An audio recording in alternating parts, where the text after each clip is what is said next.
Muy buenas noches, amigas y amigos de Radio Caracas Televisión. Como ustedes saben, esta es la última emisión de Primer Plano antes de la celebración de las elecciones del próximo 5 de diciembre.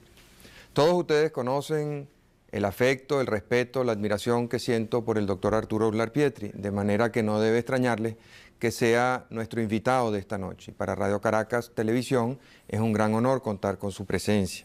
Muchas gracias, Marcelo. Doctor Uslar, la mayoría de los venezolanos estamos bastante confundidos con respecto al porvenir del país. Este ha sido un año y un periodo presidencial donde han ocurrido muchas cosas inesperadas, donde estamos viendo muchos cambios.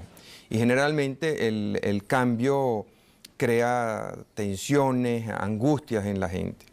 De manera que quisiéramos conversar con usted, que ha tenido oportunidad de ver la historia de Venezuela tan de cerca y durante tanto tiempo, sobre lo que puede Venezuela esperar de su próximo presidente, de su próximo gobierno. Le hago esta pregunta fundamentalmente por dos inquietudes. La primera es que, según las encuestas, el que gane las elecciones debe tener alrededor del 40% de los votos válidos. Y eso va a representar menos de una tercera parte de los venezolanos en edad de votar. De manera que el mandato que va a tener esa persona, aunque va a ser un mandato constitucional, legítimo, popular, sin embargo, solamente va a ser el apoyo de 1 de cada 3 venezolanos en edad de votar. Y la segunda es que en el debate electoral todo ha girado en torno al tema del paquete económico.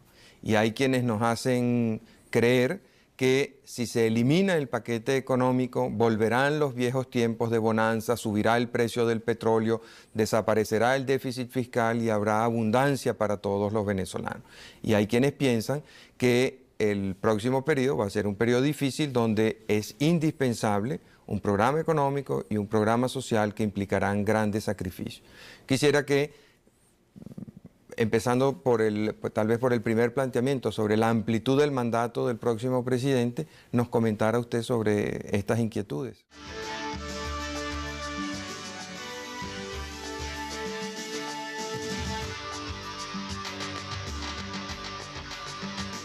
Como no, con el mayor gusto, Marcelo. Efectivamente, eso que tú dices es cierto. Y me parece a mí que es uno de los aspectos más importantes del panorama político actual. Es decir, no está claramente planteado en Venezuela en este momento, como está en las elecciones normalmente en los Estados Unidos o en Inglaterra o en Francia, una opción y una antiopción, dos opciones diferentes que se diferencian en cosas esenciales y que representan un cambio de rumbo. Eso obedece a muchas razones que no vamos a analizar, entre otras cosas el hecho de que en Venezuela no ha habido oposición en realidad, no ha habido un partido de gobierno y un partido de oposición. Si en Venezuela hubiera habido eso y hubiera existido eso, pues en este momento la gente votaría por el partido de oposición para que vaya al gobierno a hacer lo que no podía hacer por su filosofía o por sus errores el partido que estaba en el gobierno y que va a rectificar el partido de oposición, como votan los americanos por los demócratas cuando consideran que los republicanos no lo han hecho bien. La historia política de Venezuela y las circunstancias políticas de Venezuela han llevado a un panorama político muy confuso, que termina finalmente por ser un panorama de personalidades y no de opciones políticas, no de programas políticos. Si tú te pones a ver las promesas que están haciendo los actuales candidatos, las diferencias son mínimas. Es casi una misma propuesta fundamental la que están haciendo todos con diferentes matices, ¿no? Pero no existe la tajante diferencia entre un programa laborista y un programa conservador en Inglaterra, o entre un programa del centro francés y de los socialistas franceses, o entre un programa del PP español y de los socialistas españoles, en que hay una diferencia conceptual, fundamental, filosófica, que se traduce en maneras distintas de estimar el problema y de resolverlo. Bueno, eso añade mucha confusión en Venezuela y termina un poco por convertirse en un torneo de personalidades, cosa que es mala, porque no podemos atenernos meramente a que me gusta Perencejo o me gusta Sutanejo o prefiero a este al otro. Habría que decir, estoy de acuerdo con esto porque esto efectivamente, a mi modo de ver, plantea el problema fundamental del país y asoma una solución. Yo creo en esa solución, déjenme votar por esto. Ese caso no está claro en este momento. En este momento, en el panorama venezolano hay muchas cosas confusas y movimientos, ¿verdad?, indefinidos. Uno evidente es una reacción contra el pasado. Eso es evidente, la inmensa mayoría del país quiere terminar con una etapa de gobiernos corruptos, de gobiernos ineficientes, de gobiernos despilfarradores, quiere un poco de orden, quiere un poco de decencia, quiere un poco de credibilidad en el gobierno. Ese es un movimiento, podríamos decir, fundamental y central que domina todo lo demás. Y entonces la gente busca un poco quién puede representar eso mejor. Y entonces aquí entra el elemento personal, ¿verdad? Me gusta más Pedro que Juan, bueno, muy bien. Pero en realidad no son opciones definidas de programa frente al pasado, porque el frente al pasado lo que se repudia más que todo es la ineficacia, el desastre, el despilfarro y la corrupción. Y la enmienda de eso la prometen prácticamente todos los candidatos. ¿Cuál es más creíble? ¿Cuál podría estar en mejores condiciones de realizarlo? Sería materia de debate y de penetración muy a fondo para distinguir esos matices. Ahora, esa situación que existe en Venezuela, de indefinición de gobierno y oposición, de personificación de las candidaturas mucho más que de opciones políticas y programáticas, tiende a confundirse aún más con un elemento nuevo, con un elemento que ha tenido mucha importancia en el debate político de Venezuela, mucha más de la que ha debido tener y que a mi modo de ver es peligroso, que es el recurso a esa cosa indefinida que llaman el paqueterismo y el antipaqueterismo. A mí me parece que eso es un atentado contra la inteligencia media del país. Es considerar que los venezolanos estamos en un nivel muy bajo de inteligencia y que lo que vamos a votar es porque el paquete nos conviene o no nos conviene. En primer lugar, la mayor parte del venezolano no sabe qué es el paquete. ¿Por qué no nos permite cumplir unos compromisos comerciales y después nos explica ese punto que siento que le va a tomar tiempo? Ya regresamos.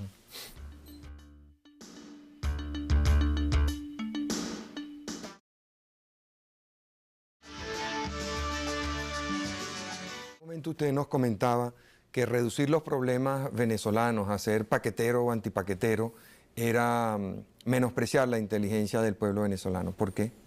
Porque es una simplificación absurda, Marcelo. En primer lugar, la mayor parte del pueblo venezolano no sabe lo que es el paquete. ¿Qué llaman el paquete? Vamos a hacer un pequeño esfuerzo de análisis. El paquete son las medidas que adoptó el gobierno de Pérez al inicio de su gobierno de ineluctable y de inevitable y de impostergable necesidad de cambio de rumbo. Esas medidas, ¿qué consistían? En abandonar el papel de gran proveedor, de gran financiador, de gran San Nicolás instalado en Miraflores que había venido desempeñando el Estado venezolano a través de la riqueza petrolera. El Estado venezolano, en Venezuela se había dado el fenómeno, Marcel, que es un fenómeno curioso, casi único en el mundo, tal vez fuera de los Emiratos Árabes, en que en lugar de vivir el Estado de la nación, como vive en los Estados Unidos y como vive en Inglaterra y como vive en España y como vive en Chile, aquí se cambió el papel y entonces la nación vivía del Estado. Una cosa absurda, ¿no? Y que explica mucho los fenómenos venezolanos y la manera como entendemos la política de los venezolanos. La riqueza estaba en manos del Estado, no la producía la nación, no era el trabajo de los venezolanos, como decía Adam Smith, anualmente el que produce la riqueza de la nación. Aquí era la riqueza petrolera, el nivel de los precios del petróleo y la cantidad de dinero que recibía el Estado venezolano y que distribuía con gran magnificencia y con gran imprevisión en hacer cosas de todas clases, en mantener una burocracia inmensa, en desarrollar programas probablemente absurdos, en crear todo ese aparataje de industrias enfermas que no pudieron funcionar nunca debidamente. En todo eso se fue ese dinero. Pero la visión que tenía la gente es que se vivía del Estado, y era verdad que se vivía del Estado. El Estado no vivía de la nación vivía del Estado. Bueno, ese cambio fundamental trajo lo siguiente, que eso no era sostenible, sino con una condición: altos precios del petróleo. Los altos precios del petróleo empezaron a derrumbarse hace muchos años. Piensa en una cifra, Marcel. Nosotros vivimos en Venezuela muchos años con precios del petróleo que no pasaron de $2 el barril de petróleo. Y parecían buenos precios, ¿verdad? Y se vivía mejor que ahora. Y se vivía mejor que ahora. Pero de repente, a partir del año 73, cuando empezaron los disparos de precios del petróleo, eso subió a $7, a $14, a $30, a $34 el barril. Es decir, se creó una sensación de que eso podía no tener límite. Que iba a llegar un día en que valía $100 un barril de petróleo y los venezolanos íbamos a estar ahogados de dólares sin saber qué hacer con ellos. Eso nos distorsionó toda la mentalidad, y mucho más con esa situación de que no era el país el que producía esa riqueza, sino que el Estado la recibía y la distribuía a su leal saber y entender, de acuerdo con sus intereses políticos y con la manera como entendía la situación del país. Esa situación era insostenible por una razón muy simple, Marcel. En su momento de apogeo, el ingreso por motivo de petróleo por habitante y por año en Venezuela llegó a ser de $1.700. $1.700 por habitante y por año en el país. Eso empezó a bajar con los precios del petróleo y hoy debemos estar en un ingreso que está por debajo de $300 por habitante y por año. Ese es todo el fenómeno. O sea, ¿usted cree que aquellas medidas que se tomaron son irreversibles e inevitables? Es lo que te digo, es inevitable porque sencillamente ese papel de gran dispensador, de gran subsidiador, de gran dadivoso, de gran San Nicolás que venía desempeñando los Estados Unidos, no lo podía seguir desempeñando. En lugar de recibir $1.700 por año y por habitante, estaba recibiendo menos de 300. ¿Cómo podía hacerlo? ¿Y cómo va a ser el próximo presidente entonces? Bueno, a eso te voy a decir. Entonces, eso trajo una revisión necesaria de la situación del papel del Estado venezolano y de reformas que eran inaplazables. En primer lugar, acabar con la economía subsidiada y pasar en lo posible a una economía de mercado, una economía que viva de la competitividad y de la productividad. Paso difícil y que exige muchos sacrificios. En segundo lugar, desmontar esa maquinaria del Estado, reducir el Estado en todos sus aspectos dadivosos y dispendiosos y hacerlo más eficiente, más económico, más barato. Bueno, eso es lo que se intentó realizar con esas medidas, probablemente incompletas, probablemente mal graduadas y pésimamente explicadas al país. De modo que en la mente del venezolano, cuando empezaron a bajar el precio, a subir el precio del dólar, a bajar el bolívar, cuando empezaron a subir los precios, la gente empezó de una manera muy sencilla a pensar que la culpa la tenían las nuevas medidas. En el fondo no le faltaba razón. No eran las nuevas medidas, era la nueva situación, porque las nuevas medidas eran un producto de la nueva situación. Y entonces la gente pensaba, si volvemos a la situación anterior, volvemos a la abundancia. Cosa que es falsa, de toda falsedad. No podemos volver a la abundancia sencillamente porque los precios del petróleo están en el suelo y Venezuela no puede seguir ya dependiendo del petróleo y el aparato del Estado venezolano se ha hecho tan costoso y tan inmanejable que no puede sostenerse. Entonces todas esas reformas habría que hacerlas, y hubiera habido que hacerlas probablemente de una manera más inteligente, mejor concebida, mejor explicada, mejor dosificada, que de la manera como se hizo, que se hizo un poco a empellones, como lo hemos hecho en las cosas nuestras. Ahora, pensar que se puede volver a la situación anterior es delirante, porque no hay con qué, no tiene recursos el Estado para eso. ¿Y usted cree que a la gente se le ha explicado bien claro eso? Fíjate tú, todos los días, Marcel, tú lees en los periódicos, y la gente me supongo que lo lee, que todos los días el bolívar se devalúa 10, 15 céntimos diariamente. ¿Qué significa eso? No es que se aumenta el precio del petróleo, del dólar en el mercado y que si yo no tengo que comprar dólares eso no me afecta a mí. No, eso significa un símbolo del desequilibrio del sistema económico venezolano, que está teniendo menos recursos para mantenerse y que está recayendo en el déficit, en el gasto irreproductivo y en el endeudamiento. Y eso tiene un efecto inmediato, que es el alza de los precios, continua, de modo que cada mañana cuando se ven los 15 céntimos que aumentó el bolívar el día anterior, eso significa que bajaron los salarios reales en esa misma proporción y aumentaron los precios en esa misma proporción y eso no lo puede parar nadie a menos que cambie el sistema, que es lo que se trató de cambiar con el llamado paquete mal explicado, mal aplicado, mal comprendido y distorsionado por muchas razones, pero que no es abandonable. Nosotros no podríamos, seríamos un islote en el mundo que va caminando velozmente hacia formas más liberales, el que nosotros nos proclamáramos en una economía de aquel tipo que llegó a prosperar hacia los años 30, aquello que llaman la autosuficiencia de los estados, de modo que no dependían sino de ellos mismos, producían todo lo que necesitaban y tenían una barrera aduanera que los protegía. Eso se acabó en el mundo. Pero en Venezuela, en este gobierno concretamente, hemos visto muchos síntomas de ese deseo de regresar a o de ir hacia una economía autosuficiente. Porque confunden, Marcela, hay una confusión que es la siguiente. La gente lo que quiere es regresar a la prosperidad. La gente lo que quiere es regresar a la abundancia. Y entonces se dice, en un sistema anterior que ellos no analizan ni saben cómo funcionaba, había abundancia, había prosperidad, había dinero, había empleo, ahora ha desaparecido. De modo que si regresáramos al sistema que había antes, sin darse cuenta que no es que el sistema que había antes, es que ese sistema que había antes reposaba en un solo hecho, que era el precio del petróleo en el mercado mundial, que le aseguraba un ingreso a Venezuela determinado, y que eso se precipitó y cayó de una manera vertiginosa. Y entonces Venezuela no tiene con qué, no tiene cómo, con el mejor deseo del mundo, de regresar a esa situación. De modo que pensar que es por paquetero o por antipaquetero, no. Venezuela está pasando estas dificultades porque su proyecto económico, su estructura económica colapsó, porque reposaba sobre la renta petrolera abundante distribuida por el Estado venezolano munificentemente, y esa renta petrolera se vino abajo.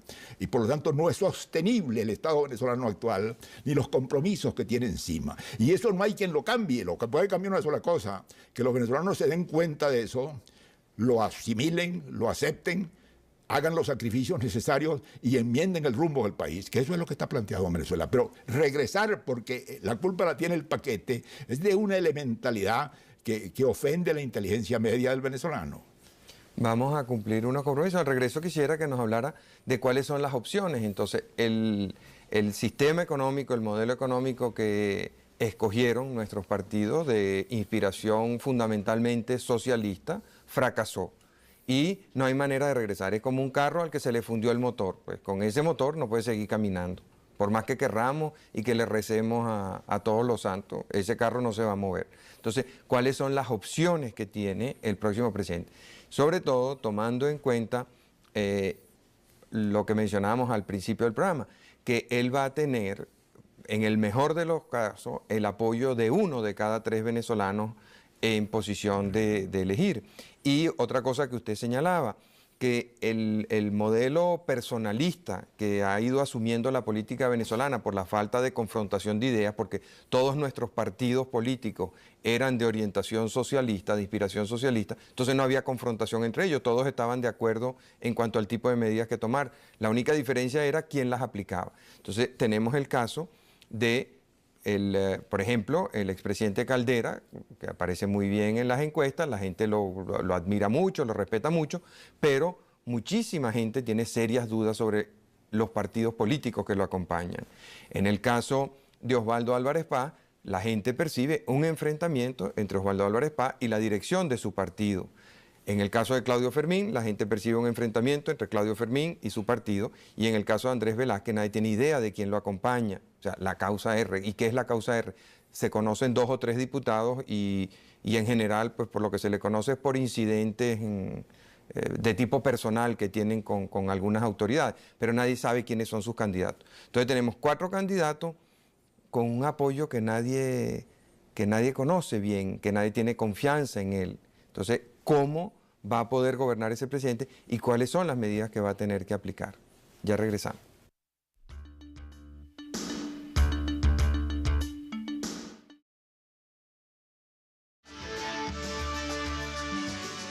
Hace un momento usted nos comentaba los problemas que tiene el país, puesto que el sistema económico, el modelo económico que había adoptado ya colapsó, ya no sirve, ya no funciona. Entonces, ¿qué opciones tiene el próximo gobierno? La opción que está abierta es la única que tienen abierta todos los países del mundo no petroleros.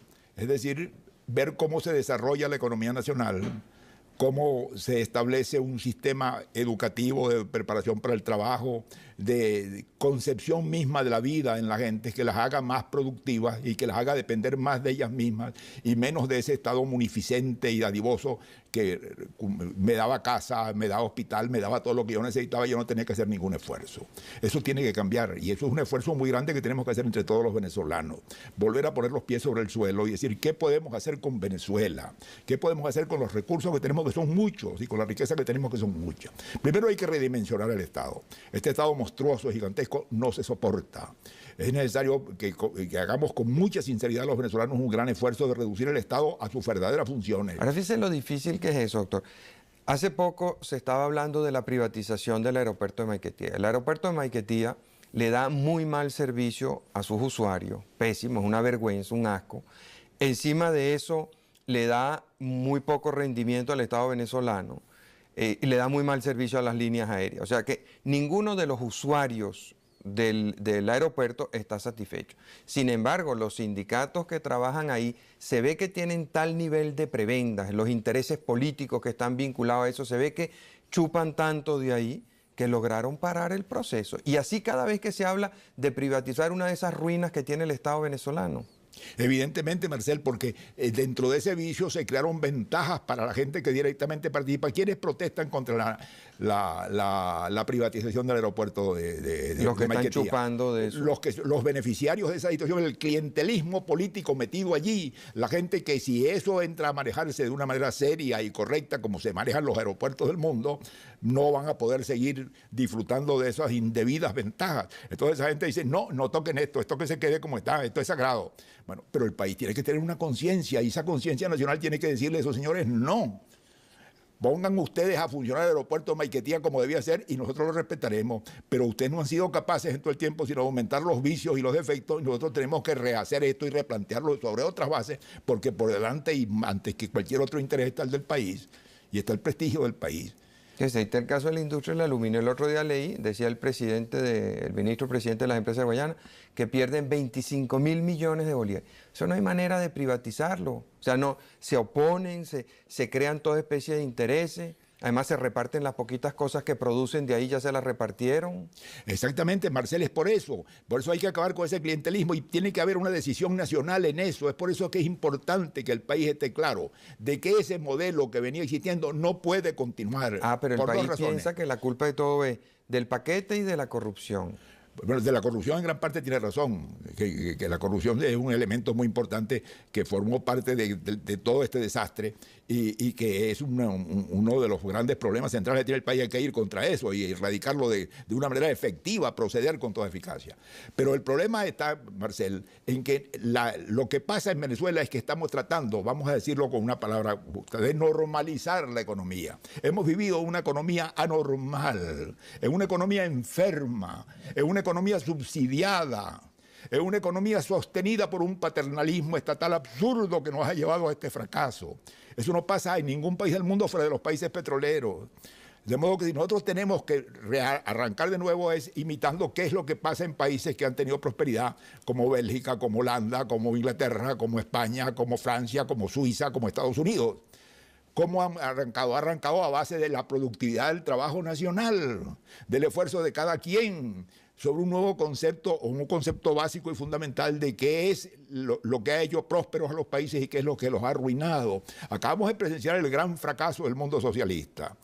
La Unión Soviética está en una situación catastrófica por el fracaso del estatismo llevado a su extremo totalitario en el sistema socialista ruso. La Europa Oriental está en la misma situación. ¿Y qué están haciendo desesperadamente? Tratando de ver cómo, con mucha dificultad, pueden cambiar de mentalidad, cambiar de manera de ser, decirle al hombre que le habían enseñado a decirle no se ocupe de nada, no se ocupe ni siquiera de su país, porque el Estado le va a suplir a usted la cama del hospital y el puesto en la escuela, y usted no tiene más nada que hacer sino que cumplir con sus deberes de militante, paciente y tranquilo.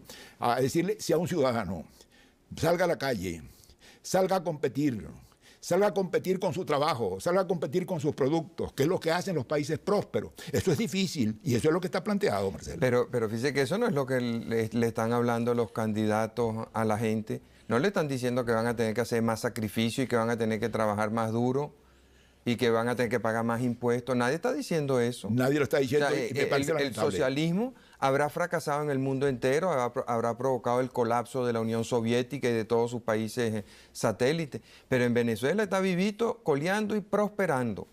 Evidentemente, Marcel, pero esa es una de las grandes fallas, que en este momento ningún candidato quiere hablar claro al país de cuál es la situación del país y de los sacrificios que hay que hacer. Gustavo Rose me decía el domingo pasado que lo que pasaba era que los jefes de campaña se habían leído el libro de Vargas Llosa, donde se evidencia cómo por decirle la verdad al pueblo fue perdiendo el inmenso apoyo que tenía. ¿Será algo de eso? ¿Que a la gente no le gusta que le digan la verdad? Yo creo que a la gente no le gusta que le digan la verdad, puede ser, pero a la gente le gusta menos que le engañen. porque tarde o temprano el engaño sale. ¿Qué estamos sufriendo los venezolanos en este momento? El fruto de un inmenso engaño colectivo, de una inmensa mentira colectiva, por la cual se llegó a pensar que los venezolanos no teníamos que trabajar, no teníamos que competir, no teníamos que ser eficientes, porque había una riqueza petrolera que suplía todo eso, y un Estado dadivoso que nos dispensaba con 1000 formas de ayudas y de dádivas lo que el esfuerzo propio no creaba. Me fíjese que los candidatos con más opción de triunfo están repitiendo eso, están diciéndole a la gente que el IVA es injusto, que no deben pagar más impuestos, están planteando soluciones que muchas de ellas uno sabe que no van a poder aplicar. Yo considero eso lamentable, Marcelo, y me parece uno de los aspectos más negativos de esta campaña. La falta de sinceridad, la falta de claridad, el recurso a esos latiguillos populacheros, falsos, vacíos, que no contienen nada serio dentro, como es eso del paqueterismo y el antipaqueterismo. Vamos a entendernos qué es lo que se llama el paqueterismo. Las medidas necesarias para sanear la economía venezolana, eso es el paquete, eso es ineludible y no hay manera de quitarlo, porque no tenemos cómo hacerlo. Ahora, lo que no se le explicó a la gente es que eso fracasó porque no se hizo el esfuerzo político que había que hacer, porque no se le dio el apoyo político que se le debía dar, porque el presidente no asumió su responsabilidad frente al país y no lo explicó bien ante el país, y porque fue acompañado de la más espantosa corrupción, de eso que se llamó el entorno íntimo del presidente, donde los veíamos cómo anticipaban los precios del dólar, cómo convertían deuda a precios que ellos mismos prefijaban, cómo renegociaron la deuda de una manera repugnante, etcétera, etcétera. Pero es mucho más fácil, en lugar de explicar el problema de las medidas económicas necesarias, echarle la culpa de todos los males a Pérez.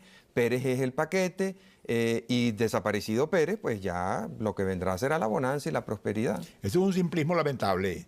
Evidentemente el presidente Pérez tiene grandes responsabilidades en lo que ha pasado y hay una base seria de sospecha de que puede estar incurso en delitos de malversación y de peculado. Todo eso es posible y todo eso tiene viso serio. Y el problema no es pues decir que si con salir de Pérez salimos de los males, no.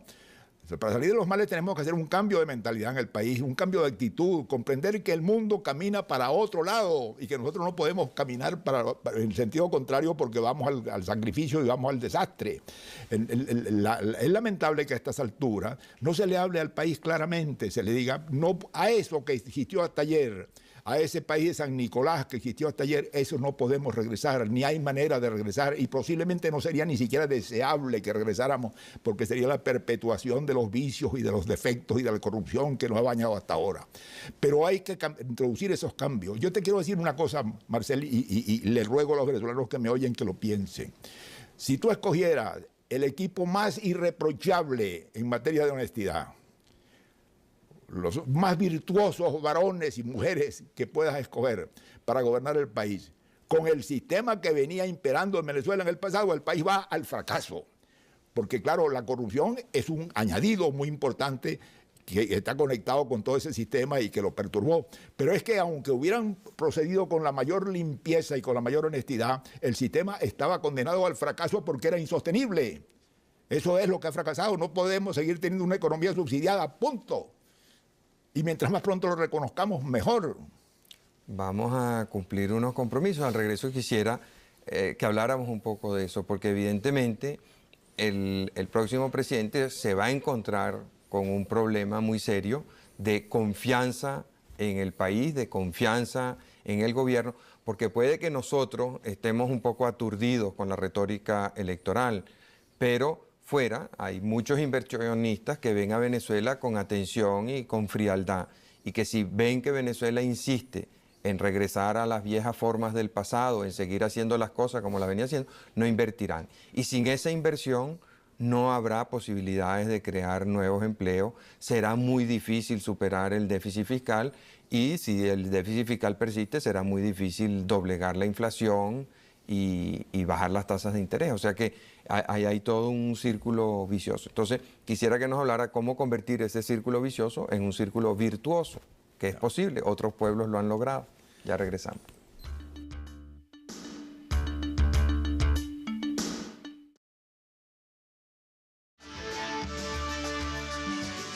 En un momento comentábamos que Venezuela es un país con grandes oportunidades, con muchísimos recursos que pudiera muy bien si escoge el camino adecuado, ser una nación próspera donde el ingreso y la calidad de vida de los venezolanos mejore de una manera sustancial. Eso implica, sin embargo, un análisis a fondo de la situación y escoger la opción adecuada.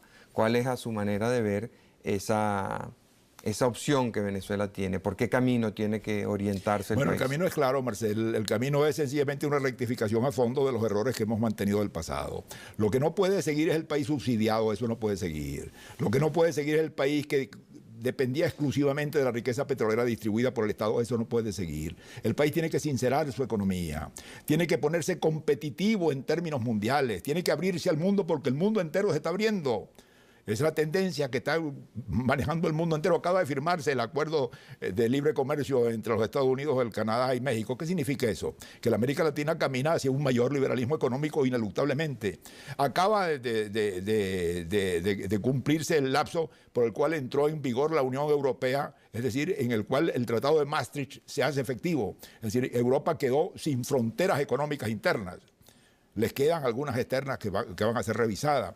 Acaba de celebrarse en los Estados Unidos, en Seattle, un encuentro de industriales presidido por el presidente de los Estados Unidos con industriales asiáticos para ver en qué forma pueden abrirse más al intercambio comercial el mundo asiático con el mundo de los Estados Unidos. Y viene ahora la ronda de Uruguay, que debe venir hacia el 15 de diciembre, en el cual va a venir una tendencia y una manifestación hacia bajar las barreras aduaneras y hacia abrir el mundo más al intercambio abierto. ¿Cómo podríamos nosotros ser un islote en ese mundo? Y decir, eso lo está haciendo el mundo. Está equivocado el mundo. Venezuela regresa al paternalismo, regresa al estatismo, regresa a todas las formas que han fracasado en el mundo política y económicamente porque nos da la gana, porque somos así. Ay, me parece un absurdo. Pero eso es lo que estamos haciendo, doctor Uller. Hemos visto cómo el gabinete ha aprobado medidas restrictivas de la libre competencia, cómo ha estimulado el renacer del gremialismo, cómo ha tomado medidas que dificultan, limitan el libre comercio, las clases están suspendidas, en fin. Venezuela va por ese camino y uno ve los programas de los candidatos y, como le digo, todos están llenos de esa ideología socialista que fracasó en el mundo entero, sí, pero aquí está vivita y coleando. Yo creo que sí, Marcel, desgraciadamente es así. Venezuela necesita, lo que necesita más que todo es una cura de verdad, Marcel. Es decir, vamos a no seguir diciéndonos mentiras, vamos a no seguir diciendo mentiras convencionales. Vamos a hacer un examen a fondo de todas estas falsedades que hemos sostenido hasta ahora y que nos han llevado a esta situación y a enmendarla. Tú me dirás que eso es pedirle mucho a la conciencia colectiva. Sí es pedirle mucho. No es pedirle mucho a los dirigentes políticos que deberían asumir su responsabilidad en este caso y hablarle claro al país y decirle, hay un momento en que un hombre tiene que pararse frente a su país y decirle a su país en un momento histórico, no tengo nada que ofrecerle sino sangre, sudor y lágrimas. Y el país respondió. El país respondió porque le estaban hablando la verdad. Probablemente si el señor Churchill en aquel momento hubiera dicho, esto es una guerrita temporal y esto se va a arreglar, no se preocupen, bueno, Inglaterra hubiera terminado catastróficamente y Hitler hubiera dominado el mundo. De modo que hay un elemento que es indudable, que está ocurriendo, que es así, que es la necesidad. Es insostenible este modelo. Es insostenible totalmente, es insostenible parcialmente. Y mientras más pronto los venezolanos nos demos cuenta de los inmensos cambios que tenemos que realizar, no solamente en la estructura del Estado, en el funcionamiento del Estado, en la dimensión del Estado, sino en las relaciones internas, en la educación, en la mentalidad, un cambio de mentalidad del venezolano para hacerse al mundo que está emergiendo y para incorporarse a él. Si no somos capaces de hacerlo, la necesidad nos va a obligar de mala manera a hacerlo, Marcel, como nos ha obligado a hacer todas estas medidas que no han sido por decisión inteligente de nadie, ha sido decididamente porque el ingreso petrolero se precipitó y se redujo a una proporción ridículamente baja de lo que había sido hasta entonces y no permitía de ninguna manera que el Estado siguiera haciendo ese papel munificente de papá generoso y bondadoso que todo lo llena y lo reemplaza. Pero fíjese, aquí, perdone la insistencia, frente a ese panorama, ¿cuál es la reacción que vemos?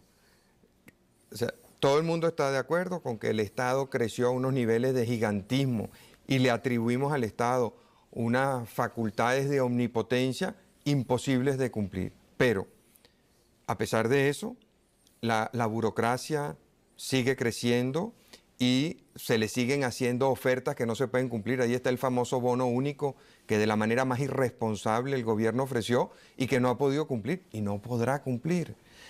Realizaron todo el proceso de privatizaciones que tenía un doble efecto. Por una parte, le quitaba una carga muy onerosa al Estado y por otra parte lo dotaba de unos recursos que le están haciendo falta para otras cosas. Estamos restringiendo la libertad de comercio.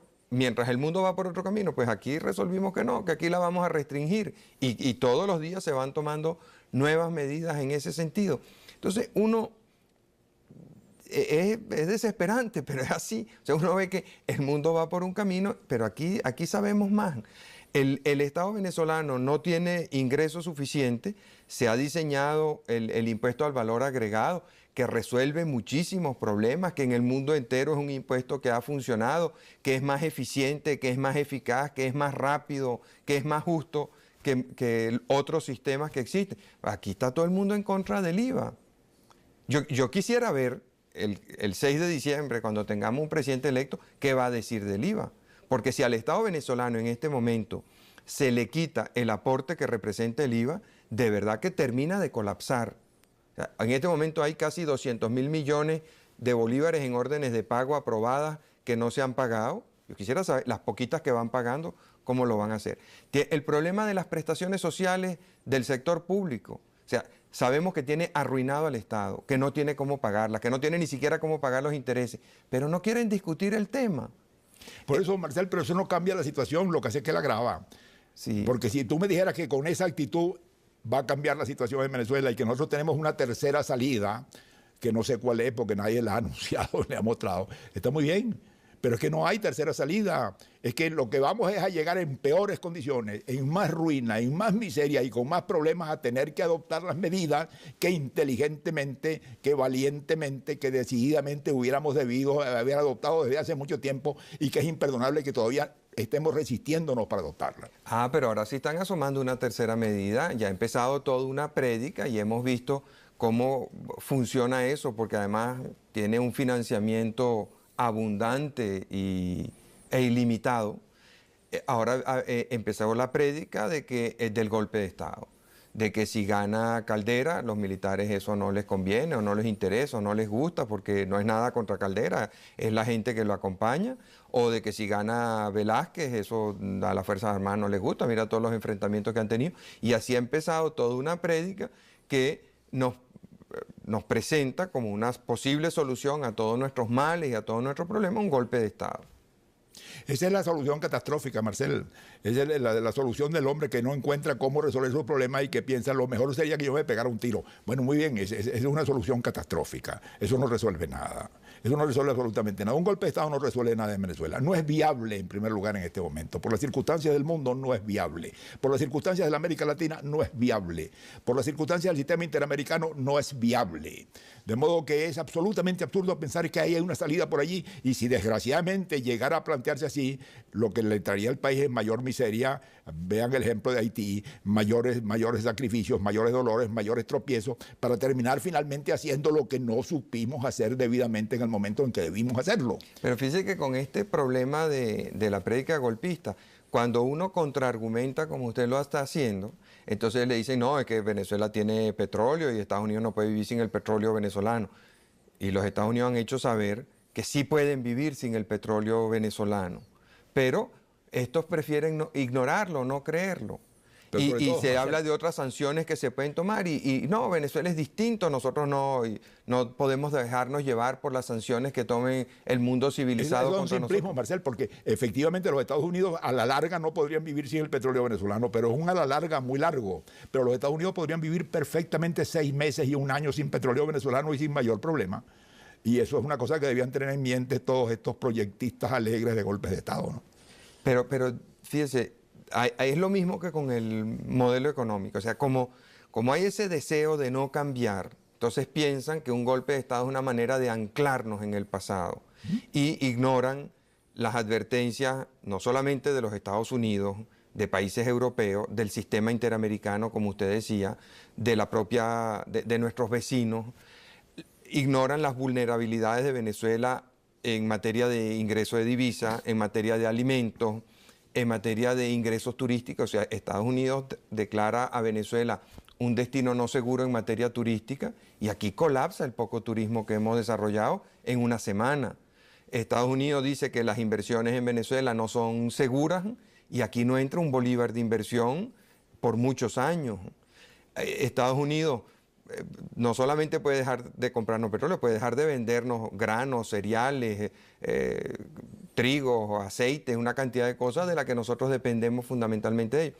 Pero eso lo ignoran también. Y fíjese cómo esta prédica golpista ha venido creciendo y no resuelve nada, pero hay mucha gente que estúpidamente se aferra a esa idea y cree que sí es posible. Por eso son recursos simplistas. Yo veo, por ejemplo, en este momento, Marcel, se pelea por las candidaturas presidenciales. Yo no voy a opinar sobre ellas. Yo es que me he mantenido fuera del juego político y de la pugna política venezolana desde hace muchos años, tratando de adquirir una dificilísima condición que es la de ser independiente, la de poder juzgar sin compromisos, sin ataduras, que me ha costado mucho, pero que he logrado más o menos mantenerla y creo un poco que el pueblo venezolano me ve un poco como un hombre de buena fe que no está al servicio de ninguna parcialidad política. Bueno, eso me da pues una libertad de opinar. Ve tú en este momento cuál es la situación electoral. Hay 4 candidaturas más aventajadas o con más posibilidades, ¿verdad? Ahora, la más aventajada de todas, que es la del doctor Caldera, no pasa del 32-33%. Es decir, 1 de cada 3 votantes votaría por Caldera. ¿Qué pasa con los otros 2 votantes? ¿Por quién van a votar los otros 2 votantes? ¿Qué significa eso en los cuerpos electorales? Va a significar que en los cuerpos electorales el próximo presidente de la República, en la más optimista de las hipótesis, contará con una tercera parte de los votos. Lo condena a ser un gobierno de minoría. Lo que viene para Venezuela es un gobierno de minoría, un gobierno de compromiso, un gobierno de arreglo. ¿Cómo es posible que esté pensando en soluciones absolutas cuando no se tiene el poder para hacerlas y la gente no está enterada de lo que está pasando? Lo que Venezuela necesita en este momento es un gran entendimiento nacional y yo creo que ese entendimiento se va a plantear el día siguiente de las elecciones. Porque el que triunfe con las perspectivas más claras va a tener una tercera parte, una minoría del tercio. La mayor minoría, y estará obligado a entenderse con otras minorías para ver qué se puede hacer, y en ese momento puede que entre un rayo de luz, de entendimiento y de sensatez en Venezuela y nos haga entender dónde estamos parados y qué podemos hacer y qué no debemos hacer. Yo creo que eso es lo que está planteado en estas elecciones y debemos pensarlas así. No es que va a ser elegido el día de mañana Perencejo y Perencejo mágicamente va a resolver todos los problemas. No, los problemas no los va a resolver nadie, los vamos a resolver nosotros. Si tenemos resolución y tenemos carácter para resolverlos y voluntad para resolverlos. Pero lo que está planteado en Venezuela es formas de entendimiento. No está planteado soluciones de que ganó el partido A, porque no va a ganar ningún partido. Lo que se está planteado son formas de entendimiento, formas de colaboración, replanteamientos generales de los problemas en busca de soluciones sensatas en el marco de la realidad venezolana y en el marco de la realidad mundial. Vamos a cumplir unos compromisos. De regreso quisiera que nos hablara más de cuál pudiera ser ese gran entendimiento nacional, quiénes deberían sentarse en esa mesa del entendimiento nacional. Hemos visto que otros países han transitado ese camino con éxito y han podido afianzar sus instituciones, mejorar la calidad de vida de sus habitantes, llegando a unos acuerdos básicos interesantes. Ya regresamos.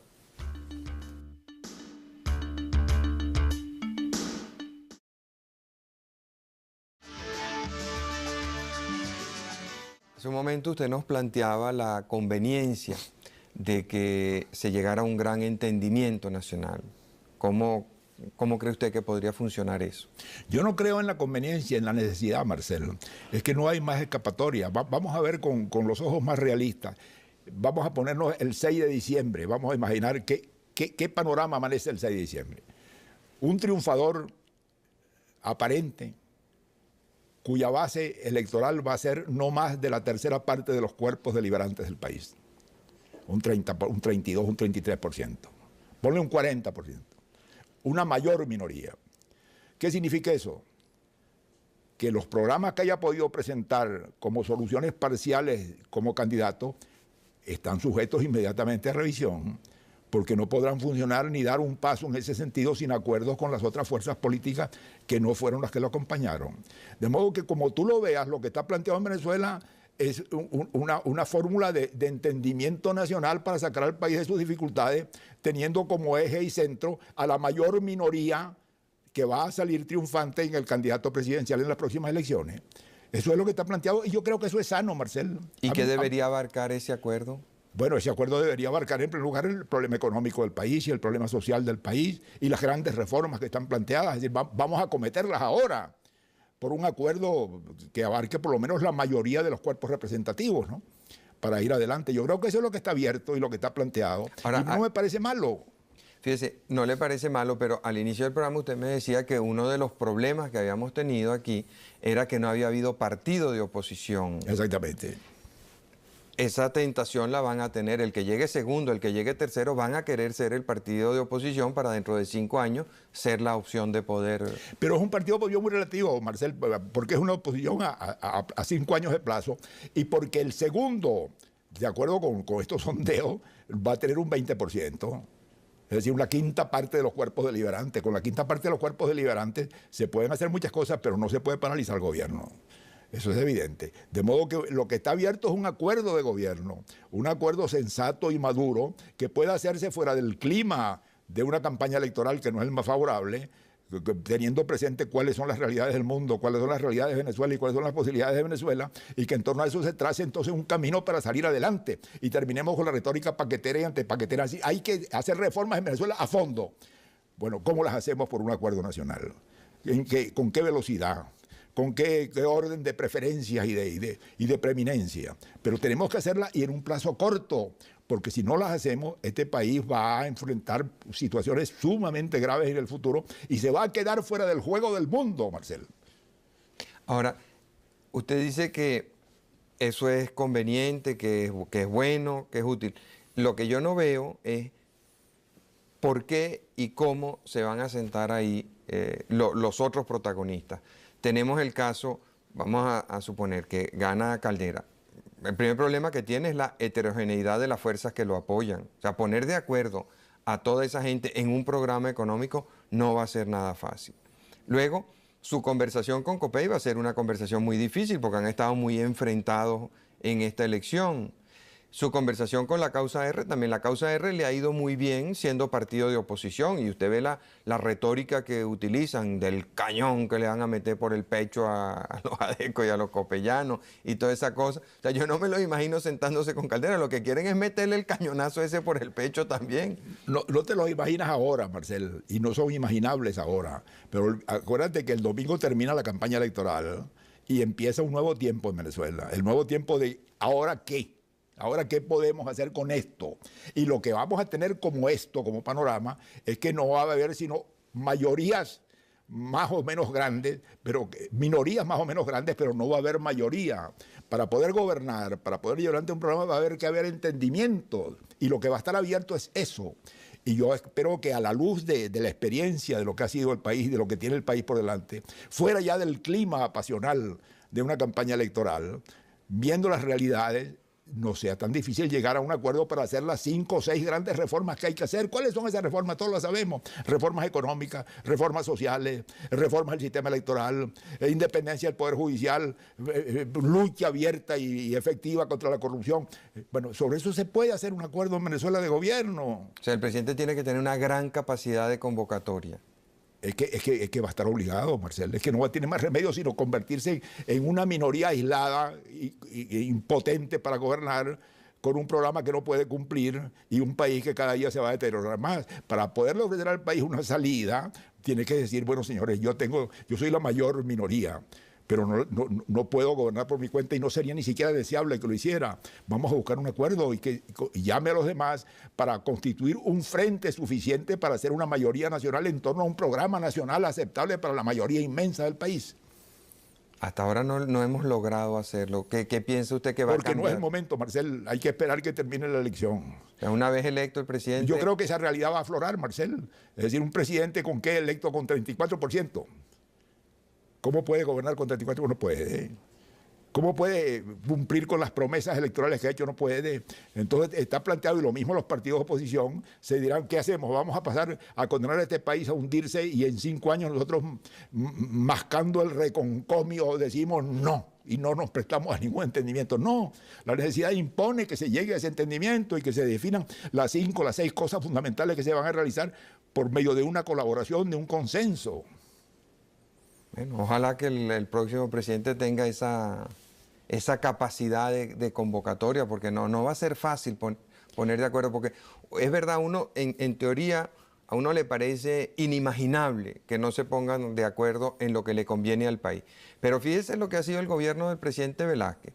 Desesperados salieron a buscar al presidente Velázquez porque de verdad que esto se estaba derrumbando. Le hicieron 1000 promesas. Y después no le han cumplido ninguna. Pero es que Velázquez no tiene una realidad electoral por detrás. No hay consulta del país. Tenemos unos fantasmas de un país de hace 5 años, que son los resultados electorales de hace 5 años, que dieron una mayoría de adecos, copellanos. Bueno, ¿cuál va a ser el mapa que va a amanecer el 6 de diciembre? Yo no lo sé, pero va a ser muy distinto. Eso es evidente. Entonces, ¿cómo puede? El caso de Velázquez es distinto porque Velázquez fue, en cierto modo, un producto de esa situación y lo llamaron a él sin tener apoyo propio de ninguna clase, porque él no lo tiene, sino por la respetabilidad de su figura, por la honestidad de su figura, porque reúne condiciones para que el país lo mire con consideración y le oiga y le atienda en un momento difícil como el actual, y está prestando un gran servicio. Pero esa no es la situación del presidente electo el 6 de diciembre. El presidente electo el 6 de diciembre, de allí al 4 de febrero, va a tener 2 meses en los que el país entero le va a decir, bueno, señor, ¿qué es lo que usted va a hacer en el poder? Solo no puede gobernar, no puede. ¿Con quiénes se va a entender usted y qué programa le ofrece al país? Y va a haber entonces una demanda de opinión pública diciendo que se atienda a esas grandes necesidades que están planteadas. Ahora, el problema que yo veo ahí es, volviendo a la hipótesis Caldera, va a llamar a la causa R. La causa R no ha presentado una sola figura pública con capacidad de gobernar al país. Entonces, ¿cuáles son los hombres que lo van a apoyar? Va a llamar a Copey. Si se han dicho de todo, él y la dirigencia de Copey, porque él considera que la dirigencia de Copey ha traicionado al pueblo copeyano. Entonces, ¿cómo van a conversar entre ellos? Es lo que yo veo difícil. No te olvides que tú estás proyectando el presente hacia el futuro. Tú estás hablando de un Copey que no es el Copey del 6 de diciembre.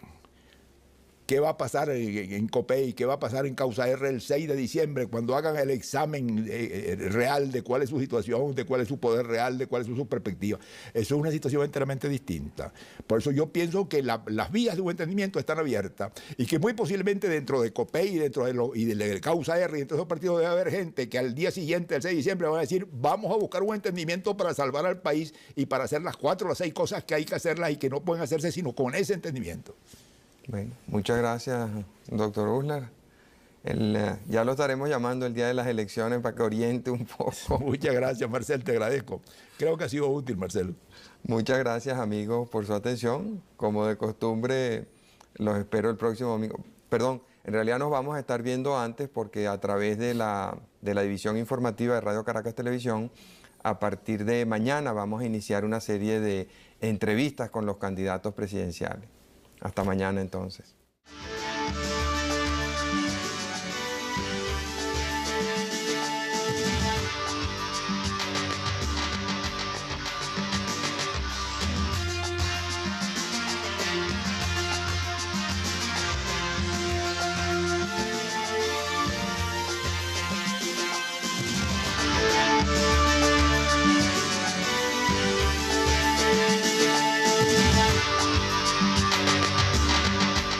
Legítimo, popular. Sin embargo, solamente va a ser el apoyo de 1 de cada 3 venezolanos en edad de votar. Y la segunda es que en el debate electoral todo ha girado en torno al tema del paquete económico. Y hay quienes nos hacen creer que si se elimina el paquete económico, volverán los viejos tiempos de bonanza, subirá el precio del petróleo, desaparecerá el déficit fiscal y habrá abundancia para todos los venezolanos.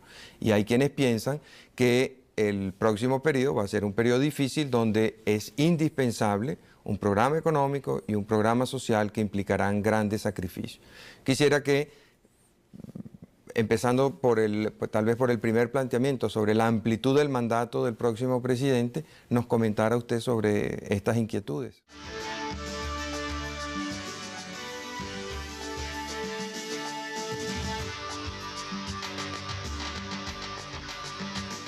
Como no, con el mayor gusto, Marcel. Efectivamente, eso que tú dices es cierto. Y me parece a mí que es uno de los aspectos más importantes del panorama político actual. Es decir, no está claramente planteado en Venezuela en este momento, como está en las elecciones normalmente en los Estados Unidos o en Inglaterra o en Francia, una opción y una antiopción, dos opciones diferentes que se diferencian en cosas esenciales y que representan un cambio de rumbo. Eso obedece a muchas razones que no vamos a analizar, entre otras cosas el hecho de que en Venezuela no ha habido oposición en realidad, no ha habido un... Buenas noches, amigas y amigos de Radio Caracas Televisión.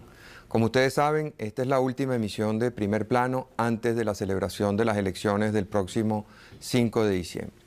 Todos ustedes conocen el afecto, el respeto, la admiración que siento por el doctor Arturo Uslar Pietri, de manera que no debe extrañarles que sea nuestro invitado de esta noche. Para Radio Caracas Televisión es un gran honor contar con su presencia. Muchas gracias, Marcelo. Doctor Uslar, la mayoría de los venezolanos estamos bastante confundidos con respecto al porvenir del país. Este ha sido un año y un periodo presidencial donde han ocurrido muchas cosas inesperadas, donde estamos viendo muchos cambios. Y generalmente el cambio crea tensiones, angustias en la gente. De manera que quisiéramos conversar con usted, que ha tenido oportunidad de ver la historia de Venezuela tan de cerca y durante tanto tiempo, sobre lo que puede Venezuela esperar de su próximo presidente, de su próximo gobierno. Le hago esta pregunta fundamentalmente por dos inquietudes. La primera es que, según las encuestas, el que gane las elecciones debe tener alrededor del 40% de los votos válidos. Y eso va a representar menos de una tercera parte de los venezolanos en edad de votar.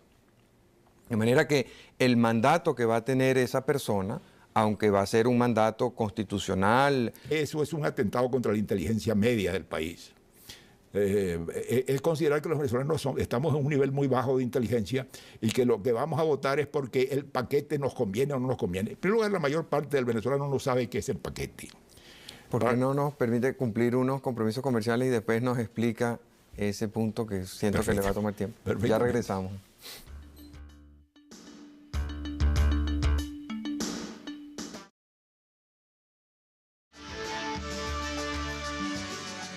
Usted nos comentaba que reducir los problemas venezolanos a ser paquetero o antipaquetero era menospreciar la inteligencia del pueblo venezolano. ¿Por qué? Porque es una simplificación absurda, Marcelo. En primer lugar, la mayor parte del pueblo venezolano no sabe lo que es el paquete. ¿Qué llaman el paquete? Vamos a hacer un pequeño esfuerzo de análisis. El paquete son las medidas que adoptó el gobierno de Pérez al inicio de su gobierno de ineluctable y de inevitable y de impostergable necesidad de cambio de rumbo. Esas medidas, ¿qué consistían? En abandonar el papel de gran proveedor, de gran financiador, de gran San Nicolás instalado en Miraflores que había venido desempeñando el Estado venezolano a través de la riqueza petrolera. El Estado venezolano, en Venezuela se había dado el fenómeno, Marcel, que es un fenómeno curioso, casi único en el mundo, tal vez fuera de los Emiratos Árabes, en que en lugar de vivir el Estado de la nación, como vive en los Estados Unidos y como vive en Inglaterra y como vive en España y como vive en Chile, en este momento en el panorama venezolano hay muchas cosas confusas y movimientos, ¿verdad?, indefinidos. Uno evidente es una reacción contra el pasado. Eso es evidente, la inmensa mayoría del país quiere terminar con una etapa de gobiernos corruptos, de gobiernos ineficientes, de gobiernos despilfarradores, quiere un poco de orden, quiere un poco de decencia, quiere un poco de credibilidad en el gobierno. Ese es un movimiento, podríamos decir, fundamental y central que domina todo lo demás. Y entonces la gente busca un poco quién puede representar eso mejor. Y entonces aquí entra el elemento personal, ¿verdad? Me gusta más Pedro que Juan, bueno, muy bien. Pero en realidad no son opciones definidas de programa frente al pasado, porque el frente al pasado lo que se repudia más que todo es la ineficacia, el desastre, el despilfarro y la corrupción. Y la enmienda de eso la prometen prácticamente todos los candidatos. cuál es más creíble, cuál podría estar en mejores condiciones de realizarlo, sería materia de debate y de penetración muy, muy a fondo para distinguir esos matices. Ahora, esa situación que existe en Venezuela, de indefinición de gobierno y oposición, de personificación de las candidaturas mucho más que de opciones políticas y programáticas, tiende a confundirse aún más con un elemento nuevo, con un elemento que ha tenido mucha importancia en el debate político de Venezuela, mucha más de la que ha debido tener y que a mi modo de ver es peligroso, que es el recurso a esa cosa indefinida que llaman el paqueterismo y el antipaqueterismo. A mí me parece que un partido de gobierno y un partido de oposición, si en Venezuela hubiera habido eso y hubiera existido eso, pues en este momento la gente votaría por el partido de oposición, para que vaya al gobierno a hacer lo que no podía hacer por su filosofía o por sus errores el partido que estaba en el gobierno y que va a rectificar el partido de oposición, como votan los americanos por los demócratas cuando consideran que los republicanos no lo han hecho bien. La historia política de Venezuela y las circunstancias políticas de Venezuela han llevado a un panorama político muy confuso, que termina finalmente por ser un panorama de personalidades y no de opciones políticas, no de programas políticos. Si tú te pones a ver las promesas que están haciendo los actuales candidatos, las diferencias son mínimas. Es casi una misma propuesta fundamental la que están haciendo todos con diferentes matices, ¿no? Pero no existe la tajante diferencia entre un programa laborista y un programa conservador en Inglaterra, o entre un programa del centro francés y de los socialistas franceses, o entre un programa del PP español y de los socialistas españoles. Que hay una diferencia conceptual, fundamental, filosófica, que se traduce en maneras distintas de estimar el problema y de resolverlo. Bueno, eso añade mucha confusión en Venezuela y termina un poco por convertirse en un torneo de personalidades, cosa que es mala, porque no podemos atenernos meramente a que me gusta Perencejo o me gusta Sutanejo o prefiero a este al otro. Habría que decir, estoy de acuerdo con esto porque esto efectivamente, a mi modo de ver, plantea el problema fundamental del país y asoma una solución. Yo creo en esa solución, déjenme votar por esto. Ese caso no está claro en este momento.